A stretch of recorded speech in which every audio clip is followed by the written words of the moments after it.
अब हम एरिना का सीन देखते हैं जहां युआन मैच देखने के लिए बैठी हुई थी। तभी वहां पर कैमरामैन शैन आकर उससे पूछता है, तुम्हारे बारे में किसी को कोई भी इंफॉर्मेशन पता नहीं चली क्या? तुम्हारे फादर माऊ में टीचर है? तब युआन मना करते हुए बताती है उसका भाई माऊ स्कूल में पढ़ता है। ये सुनकर वो सोचने लगता है यहाँ पर जितने भी क्लब मेंबर्स है वो इसके साथ अच्छे से बिहेव कर रही है। इसका मतलब कि इस बच्ची का भाई हाई लेवल पर होगा। अगर मैंने इसके साथ दोस्ती कर लिया तो मैं इसके भाई का भी दोस्त बन जाऊंगा। उसके बाद मैं उस फैंक के बच्चे से अपना बदला लूंगा। फिर वो उससे पूछता है, क्या तुम अपने भाई का इंटरव्यू मेरे से करवाना चाहती हो? मैं सिर्फ हाई रैंक और पॉपुलर बंदों का ही इंटरव्यू लेता हूँ। तब युवान उसे कैमरा दिखाते हुए कहती है, क्या आप मेरी फोटो लेने में हेल्प कर सकते हैं? मुझे इस पर किसी के साइन लेने हैं। फिर वो मनी मन सोचती है, फैंक पहले से ही इतना पॉपुलर है, उसका इंटरव्यू लेने की जरूरत नहीं है। तब शैन भी उसका दोस्त बनने के लिए उसकी हेल्प करने को रेडी हो जाता है। तभी वहां पर एक लड़की आते हुए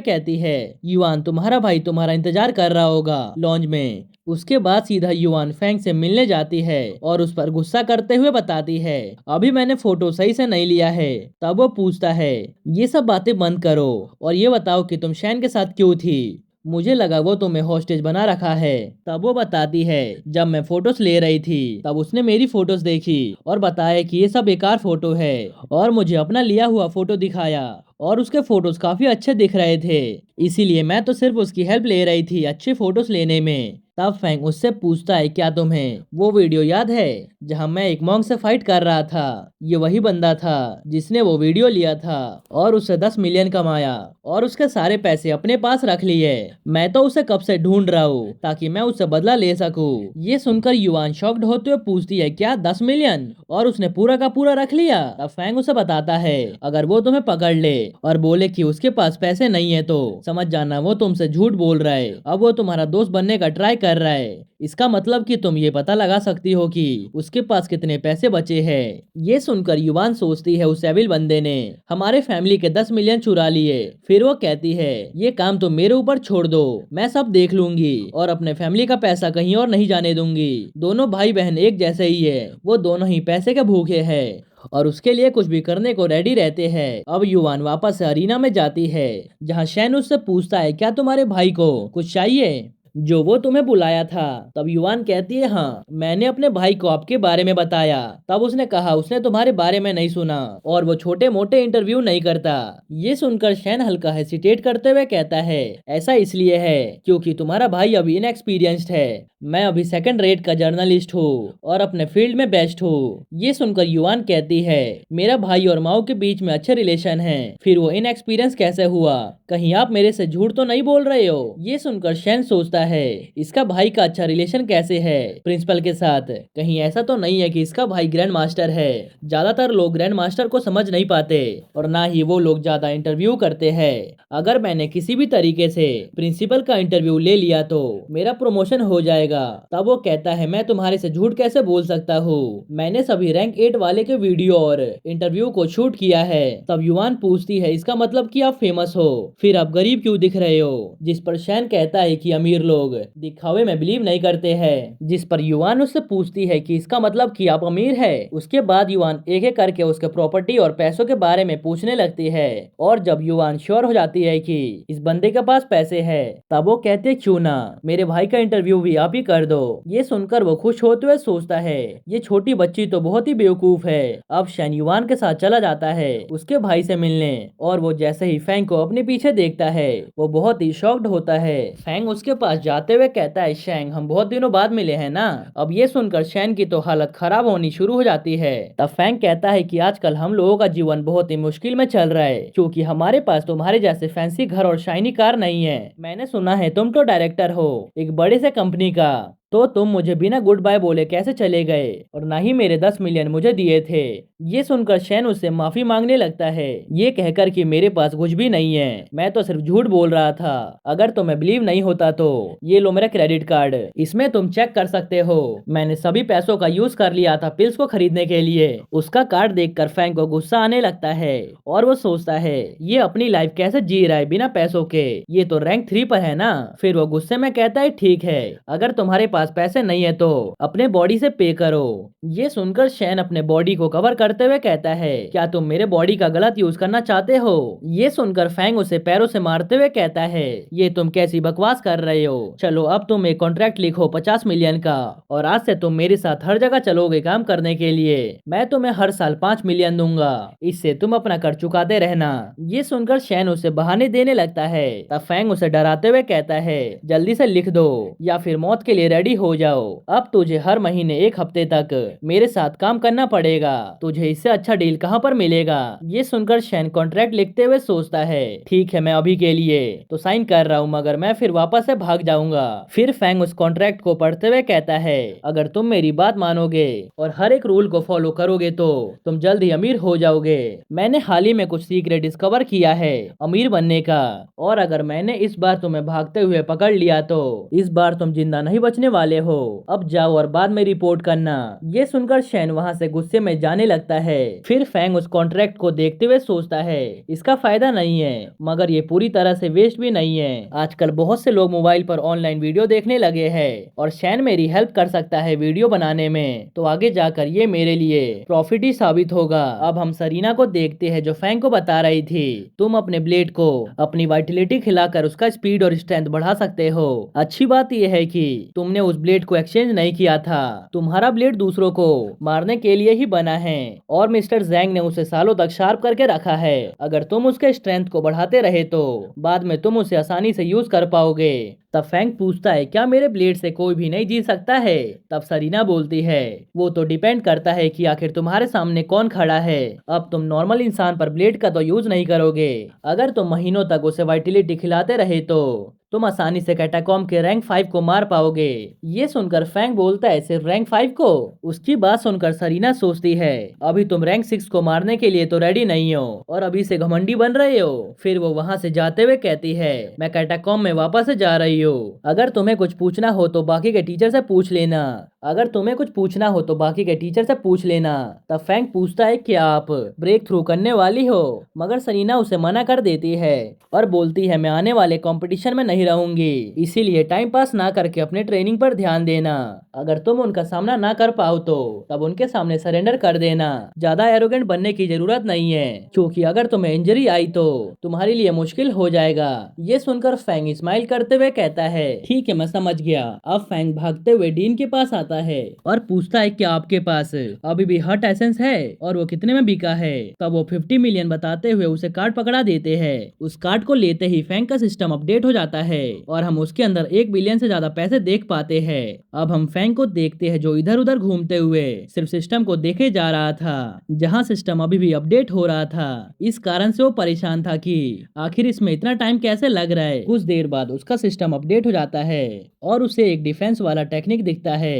तब फैंग उसे एक्टिवेट कर देता है और अपने आप को देखते हुए सोचता है, क्या कुछ भी फर्क क्यों नहीं पड़ रहा है? फिर वो अपने आप को चाटा मारकर देखता है कि कहीं आसपास शील्ड तो नहीं बना, मगर इसका कोई भी फायदा नहीं होता और वो अपने आप को ही हर्ट कर लेता है। तभी उसे वहाँ पर जी आते हुए दिखती है। फिर वो हंसते हुए कहता है, जी मुझे हिट करो, तुम चाहो तो किसी भी चीज से हिट कर सकती हो। तब जी शर्माते हुए कहती है, मैं तुम्हें हर्ट क्यों करूंगी, मैं ऐसा नहीं कर सकती हूँ। ये सुनकर फैंग सीधा फू के पास जाता है और उसे हिट करने को बोलता है। उसकी बात सुनकर फू शॉक्ड होते हुए कहता है, अगर मैं तुम्हें मारूंगा तो तुम मुझे मारोगे और हो सकता है मैं तुम्हारे पंच से जिंदा भी ना बचूं। फिर फैंग ली को बोलता है हिट करने के लिए, ये बोलते हुए कि मैं तुम्हें उल्टा हिट बैक नहीं करूंगा। तब ली कहता है, मुझे पता है तुम मुझे फिर से ट्रिक करना चाहते हो, मैं इस बार तुम्हारे जाल में नहीं फंसूंगा। फिर वो यूमे से पूछता है। ये सुनकर वो पूछती है, तुम्हें क्या लगता है मैं स्टूपिड हूँ? ये सुनकर फैंग फ्रस्ट्रेट होते हुए कहता है, क्या हो गया है तुम सबको,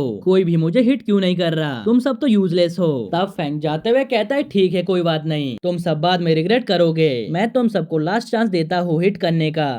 तभी लायन उसे एक पंच में 3-4 दीवार को तोड़ते हुए बहुत आगे भेज देते हैं और बोलते हैं, उसने खुद बोला था हिट करने को, तो इसमें क्या गलत है? ये देखकर सभी के सभी बहुत ही शॉक्ड होते हैं। दूसरी तरफ फैंग सोचता है, ये काम नहीं किया, फिर इसका फंक्शन क्या है? मुझे लगा था ये एक शील्ड है, मगर इसने तो मुझे लायन के पंच से प्रोटेक्ट ही नहीं किया। क्या मैंने सही में उस सिस्टम को अपडेट किया है 1 बिलियन में? कहीं ऐसा तो नहीं है कि ये मेंटेलिटी एबिलिटी से काम करता है। वैसे उसे ट्राई करने में कुछ भी नहीं जाएगा, मगर लोग मुझे पागल समझेंगे। ये सोचते हुए फैंग खुश हो रहा था। ये देखकर लायन सोचते हैं मैंने फैंग को यहाँ से वहाँ पहुँचा दिया, मगर उसका एग्जिस्टेंस क्यों नहीं दिख रहा? कहीं ये बच्चा तो अपना मेंटेलिटी यूज करने का ट्राई नहीं कर रहा, या फिर मैं गलत सोच रहा हूँ। अब हम फैंग के पेरेंट्स को देखते हैं जो वापस से टाउन जा रहे थे। तब फैंग उनसे यहाँ पर रहने के बारे में पूछता है। ये सुनकर उसके पेरेंट्स कहते हैं कि यहाँ पर सब कुछ अच्छा है, मगर फिर भी हमें अपने छोटे से विलेज में रहना पसंद है। ऊपर से यहाँ पर हर चीज बहुत ही एक्सपेंसिव है। तब युआन कहती है कि जब मैं अपना कार खरीद लूंगी तब मैं तुमसे मिलने आऊंगी। ये सुनकर फैंग उसके गाल खींचते हुए कहता है तुम अपना ध्यान रखना, और मॉम डैड का भी। जिसपे युआन उसे भी अपना ध्यान रखने को बोलती है, और हाँ, एक अच्छी सी वाइफ ढूंढ लेना, क्योंकि विलेज में हर कोई बोल रहा है तुमसे कोई शादी नहीं करेगी। ये सुनकर फैंग हैरान होते हुए कहता है विलेज में तो हर कोई मुझे पसंद करता है, फिर ये सभी बातें कौन फैला रहा है? जिसपे मॉम कहती है फैंग मैं पूछना भूल गई, मगर क्या स्कूल में तुम्हारी कोई गर्लफ्रेंड है? ये सुनकर फैंग कुछ भी नहीं बोल पाता, और मन ही मन सोचता है डेटिंग करना मेरे लिए अनरियल लगता है, क्योंकि मुझे पता है दुनिया खत्म होने वाली है, कैटाकॉम्ब में खतरा बढ़ गया है, फिर मैं सेटल होने के बारे में कैसे सोच सकता हूँ? तब युआन कहती है कि मॉम इसे गर्लफ्रेंड नहीं मिलने वाली, इंटरनेट पे लिखा हुआ है, ये सिर्फ लड़कियों को मारना पसंद करता है। ये सुनकर फैंग मनी मन सोचता है कि मुझे ऐसा फील हो रहा है जैसे कि ये मेरी बहन नहीं है। उसके बाद उसकी फैमिली वहाँ से चली जाती है। फिर फैंग सोचने लगता है अभी कुछ दिन पहले ही एविल सेक्ट वालों ने हमला किया था, अगर उन्हें मेरे से बदला लेना होगा तो वो मेरी फैमिली को टारगेट करेंगे, इसीलिए मुझे अपने फैमिली से जितना दूर हो सके उतना रहना है, और इनके प्रोटेक्शन के बारे में मुझे आगे बात करनी चाहिए। अब हम फैंग को देखते हैं जो अपने पूरे बॉडी ऑर्गन्स को हॉर्न कर रहा था, और दूसरी तरफ वॉरियर्स में फाइट चल रहा था। अब सीन शिफ्ट होता है और हम देखते हैं जहां फैंग डीन के पास जाकर पूछता है क्या जंग आया है? मैंने सुना है कि उसका नेक्स्ट टारगेट इंस्ट्रक्टर जैंग है। तब डीन उससे पूछते हैं क्या तुम ट्रेनिंग नहीं कर रहे हो और तुम इतने नर्वस क्यों हो? तब फैंग कहता है कि रैंक 4 का जो लिस्ट आया है उसमें मेरा नाम नहीं है, और मुझे नहीं लगता है कि लिस्ट में जिनका नाम है मैं उन लोगों से कम हूँ। अगर वो यहाँ पर आ गया तो मैं उसे चैलेंज करूंगा। वो भले ही बाकियों का मेंटेलिटी खत्म कर दे, मगर मेरा खत्म नहीं कर पाएगा। मैं उसके मेंटेलिटी को तोड़ दूंगा। तब लायन उसे बताते हैं कि वो माऊ में नहीं आने वाला है और वो नॉर्थ के साइड गया है। अब सिर्फ उसे मोमेंटम को तोड़ना है पीक लेवल तक पहुंचने के लिए। तब फैंग कहता है फिर तो वो लकी हुआ, अगर वो मुझे नेक्स्ट टाइम दिखा तो मैं उसे धो दूंगा। ये सुनकर डीन सोचने लगते हैं जंग और सॉन्ग हमेशा से प्रोडिजी चाइल्ड रहे हैं जो अपने एज के मुकाबले बहुत ही आगे थे। वो हमेशा अपने रैंक से ऊपर वालों से फाइट करते हैं, मगर ये फैंग इतना कॉन्फिडेंट क्यों दिख रहा है? तभी फैंग उन्हें बताता है कि उसे वाइस प्रिंसिपल का सील चाहिए, क्योंकि उसे मार्शल आर्ट सोसाइटी में कुछ काम है, और प्रिंसिपल का सील कहाँ पर है? अगर आपके पास है तो मुझे सेंड कर दो। ये सुनकर वो दोनों शॉक्ड होते हुए सोचते हैं आखिर ये करना क्या चाहता है, कहीं ये बंदा पागल तो नहीं हो गया है? फिर डीन उसे बताते हैं हमने माना कि तुम कंपटीशन में लगे हुए हो, मगर तुम्हें हल्का रेस्ट भी लेना चाहिए। जब तक तुम डिटरमाइन रहोगे तब तक हमारे लिए सही रहेगा। अगर हम फर्स्ट पोजीशन पर नहीं आए तो तब भी ज्यादा फर्क नहीं पड़ेगा। फिर लायन बोलते हैं कि हम मैन की तरह फाइट करते हैं और एक चैंपियन की तरह अपने हार को एक्सेप्ट करते हैं। तुम मुझे बोल रहे हो कि तुम छोटे मोटे मुद्दों को नहीं संभालना चाहते हो? ये सुनकर फैंग हंसते हुए कहता है आपको क्या लगा मैं एशियन टूर्नामेंट के कारण से स्ट्रेस ले रहा हूँ? मगर मैं कॉन्फिडेंट हूँ कि हम इस बार कंपटीशन को जीत लेंगे, और ऊपर से मैंने और बाकियों ने बहुत ही मेहनत किया है। ये सुनते ही डीन अपने मेंटेलिटी का यूज करते हुए उसे बिल्डिंग से बाहर फेंक देते हैं और कहते हैं कि ये मेरे पावर का गलत यूज करना चाहता है कंपटीशन के नाम पर। तब लायन उनसे कहते हैं क्या आपने नोटिस किया इसका एसेंस कुछ देर के लिए गायब हो गया था? तब डीन कहते हैं कि इस बच्चे ने किसी टाइप का मैनिपुलेशन टेक्निक सीखा है और मेरे ऊपर ट्राई करना चाहता था, मगर वो काम नहीं किया। अगर ये किसी हाई स्किल फाइटर से सामना करेगा तब इसका ये सब टेक्निक किसी भी काम नहीं आएगा। ये सुनकर लायन कहते हैं फिर भी ये बहुत ही इंटरेस्टिंग है, अगर वो ऐसे ही ट्रेनिंग करता रहा तो बहुत आगे बढ़ जाएगा। इधर फैंग समझ जाता है ये पावर उसे शील्ड प्रोवाइड नहीं करती बल्कि ब्रीथिंग लेने में हेल्प करती है फाइट करते टाइम, जिस कारण से वो अपने ऑरा को छुपा पाएगा और अच्छे से फाइट पर कंसंट्रेट भी कर पाएगा। दूसरी तरफ हम फैंग को देखते हैं जो बैठकर टीवी देख रहा था, जहां वो देखता है फाइट का विनर लैन है। ये देखकर वो कहता है ये तो बहुत ही इंटरेस्टिंग है कि एक रैंक 4 का आर्टिस्ट माऊ में आ रहा है। वोंग के विनर डोंग्यू 5 बार हार चुका है, क्या तुम इस लैन को जानते हो? तब वो बंदा बताता है कि ये बेस्ट स्टूडेंट में से एक है और ज्यादातर एब्सेंट ही रहता है। ये पीक रैंक 3 पे अटक गया था, मगर इसने कुछ कुछ दिन पहले ही ब्रेक थ्रू किया है। फिर फैंग किन से पूछता है तुम्हें क्या लगता है तुम उसे हरा पाओगे? तब किन अपनी तारीफ करते हुए कहता है मुझे फर्क नहीं पड़ता मेरे सामने कौन खड़ा है और मैं सामने वाले को सिर्फ एक ही स्ट्राइक में खत्म कर सकता हूँ। तब फैंग कहता है ठीक है। फिर हमारा टीम डिसाइड हो गया। जैंग, चैन, किन और मैं लड़ूंगा इस कंपटीशन में। फिर वो सबको लालच देते हुए बताता है अगर हम फर्स्ट आए तो हर एक बंदे को 2000 पॉइंट्स मिलेंगे और जो मेंबर्स एक्स्ट्रा में चल रहे थे उन्हें 1000 पॉइंट्स मिलेंगे। फिर फैंग जी को क्लब मेंबर्स के रैंक 4 बंदों को कॉल करके बुलाने को बोलता है और मीडिया को भेजकर इन्फॉर्मेशन निकालने को बोलता है। ये सुनकर वो हाँ में जवाब देती है। फिर फैंग कहता है कि मुझे पता है हम ही जीतेंगे। अगर मैं हारने के पोजीशन में हुआ तो तुम सबको बाकी चीज संभालना होगा। ये सुनकर सभी चिल्लाते हुए हाँ में जवाब देते हैं और जब फैंग जाने लगता है तब जी उसके पास आते हुए साथ में डिनर करने को पूछती है। ये सुनकर फैंग जाते हुए कहता है अगली बार, अभी मेरे पास टाइम नहीं है और मुझे अभी प्रैक्टिस भी करना है। तुम भी जाओ और वो करो जिसे तुम्हें करने की जरूरत है। ये सुनकर जी अपना मुंह फुला लेती है। तब फैंग उसे देखते हुए सोचता है इतनी स्ट्रॉन्ग फाइटर लव और डेट के बारे में सोच रही है। एक फाइटर का लाइफ हमेशा रिस्क में रहता है, बस एक गलती और उनका लाइफ खत्म। मुझे इस मामले में इन्वॉल्व नहीं होना चाहिए। जितने भी प्रिंसिपल और स्ट्रॉन्ग फाइटर है उन्होंने शादी नहीं किया और अकेले ही रहते हैं। मुझे भी अपने मार्शल आर्ट्स को प्रायोरिटी देना चाहिए। मेरा फीलिंग तो इंतजार भी कर लेगा। 30 साल के बाद मेरा प्रोग्रेस स्लो हो जाएगा, तब मैं डेटिंग करने के बारे में सोच सकता हूँ। और इसी के साथ यह एपिसोड यहीं पर खत्म होता है। अगर आपको यह एपिसोड थोड़ा सा भी पसंद आया हो तो प्लीज वीडियो को लाइक कर देना और इस वीडियो का लाइक है मैं 3 के। अगर ये पूरा हो जाएगा तो इसका नेक्स्ट एपिसोड आएगा और मैं मजाक नहीं कर रहा। हाँ, माना मैंने कि कल मैं एपिसोड नहीं डाल पाया क्योंकि मेरी तबीयत खराब हो गई थी, लेकिन आज मैं डाल दूंगा, इसीलिए लाइक एम पूरा कर देना। ओके, तो मिलते हैं नेक्स्ट एपिसोड में।